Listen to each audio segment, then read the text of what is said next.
Jantung kadang-kadang debar-debar, sakit jantung ataupun sakit dada, tangan rasa sejuk, seringkali sejuk, rasa kepala pusing, cramp, ataupun malam-malam tidak dapat tidur. Tapi semua ini kemungkinan ada sesuatu ini pernah rasa, mungkin bukan kerap, sebab semua ini tidak akan bawa seseorang berjumpa seorang dokter. Sebab apa? Sebab rasa mungkin tidak kuat gejalanya, dikit-dikit aja masih boleh tahan kan. So tanda-tanda ginjal acidosis, maksudnya asam dalam darah itu meningkat tinggi. So ini bukan orang pasien benar, tapi kalau nak boleh Google internet ada. So ini kita gelar sebagai Kussmaul breathing, maksudnya seseorang yang asam dalam darah yang teramat tinggi dan badan kena cari cara untuk mengeluarkan asam daripada badan. So asam dalam badan dikontrol oleh dua organ, satu ginjal, satu lagi paru-paru. So kalau ginjal sudah gagal, paru-paru kena overtime. So pernafasan akan laju macam ini untuk mengeluarkan sebanyak mana asam dalam darah. Tapi ini sudah sangat-sangat teruk. Ini mungkin perlu masuk ICU, kena intubasi untuk bantuan pernafasan. Ini sudah fasa sangat lewat. Kalau terjumpa macam ini dan didapati ginjal sudah rosak, terus tusuk leher untuk buat dialisis kecemasan.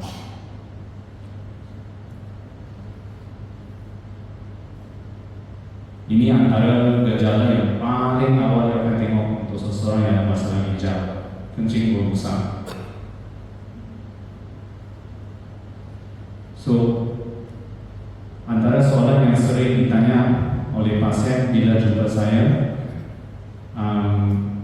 terutamanya lelaki, silakan kita tandas buang air kencing, air menurun deras kan, masuk dalam air, sebab air turun deras, kadang-kadang ada gelembung busa, tapi busa itu dia akan hilang. So, gelembung ataupun busa mana yang dikira patologi tidak normal? Gelembung yang tidak hilang walaupun dibiarkan dekat sana untuk 10 hingga 20 menit, ataupun kadang-kadang dibiarkan 1 jam, busa masih ada, yang itu baru dikira sebagai patologi. Kalau lepas buang air kencing, gelembung hilang dalam beberapa saat, yang itu tidak, itu normal, itu aman. Okey. Tensi.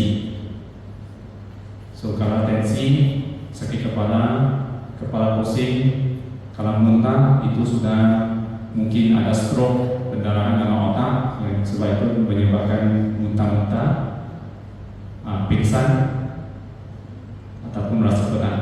So kadang-kadang pasien akan cakap sakit tengkuk, itu mungkin disebabkan tensi juga. Aritmia, ritme jantung yang tidak seragam, kadang-kadang ada berhenti, ada berhenti. So kadang-kadang rasa cepat lambat. Itu mungkin sebab elektrolit dalam darah sudah tidak aman. Krem, ramai sini mungkin ada krem lah kan, tapi itu tidak semestinya ada masalah ginjal, tapi harus dicek juga kalau sering kali ada krem. Ini sudah fase akhir, oliguria maksudnya air kencing yang sedang makin berkurangan. Maksudnya ginjal sudah tidak berfungsi untuk menghasilkan air kencing. Ini kalau sudah ada maksudnya masalah kronis ginjal sudah masuk tahap 4-5. So semua gejala yang saya cakap tadi adalah pada fase akhir gagal ginjal. So apa saja tanda yang awal untuk kegagalan ginjal? Malang sekali jawabannya tiada. So itu satu cara untuk tahu saja kalau yang tangkap di awal. kena sering buat medical check up mulai umur 40 tahun. Okey, pastor ya. So kalau ibu rasa sihat, semestinya tidak boleh datang cari saya setahun sekali lah. Okey, oleh itu screening sangat penting. You jangan tunggu sampai sudah ada sakit baru cari, itu sudah lewat. Kita mau cegah. Saya mau you jumpa saya supaya saya tidak perlu bagi ubat. Faham? Jangan cari saya untuk bagi ubat. You cari saya untuk jangan bagi ubat. So ini hasil ujian darah yang sering kali kalau kita buat cek hasil laboratori. Apa yang penting adalah EGFR. EGFR maksudnya fungsi ginjal. Amannya lebih 60%. Kalau boleh 90%. So yang ini fasa kerosakan ginjal. G1 maksudnya aman, G5 sudah mau buat dialisis. So kalau boleh kita nak tangkap dekat sini tempat hijau. Satu lagi, ini protein busa dalam air kencing. So kita mau tangkap dekat sini. So di sini maksudnya kurang daripada 3 mili per milimol. Ini nanti selepas cek hasil darah laboratori, dicari saya terangkan apa maksud semua ini. Tapi kalau boleh kita mau tangkap dekat sini. Kalau sudah masuk A2, A3, itu sudah terlalu banyak busa dalam air kencing. Kalau kita tengok A2 sudah kuning, A3 sudah jingga merah, makin teruk, makin kritikal. Ini hasil jarum supaya darah daripada badan boleh mengalir ke dalam mesin untuk dicuci sebelum dipulangkan kepada badan. Selalunya surgeon, pakar bedah yang boleh buat operasi ini bukan operasi besar, operasi kecil saja. So you tengok lepas dicantum sini, lepas tu akan ditusuk dekat sini dua, satu untuk keluarkan darah, satu lagi untuk pulangkan darah. Macam ini gambar dia. So air darah yang akan keluar masuk mesin sudah dicuci akan dikembali pulang kepada badan. So itu kalau bernasib baik, maksudnya masa diketahui ada masalah kronis ginjal, sering kali kontrol dengan dokter, kita boleh buat persediaan.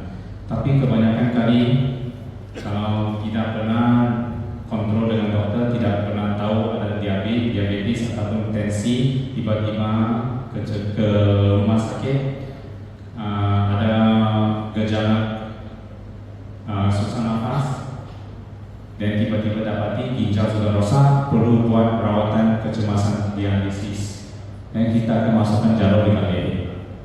So ini sebenarnya langkah yang tidak diperlukan.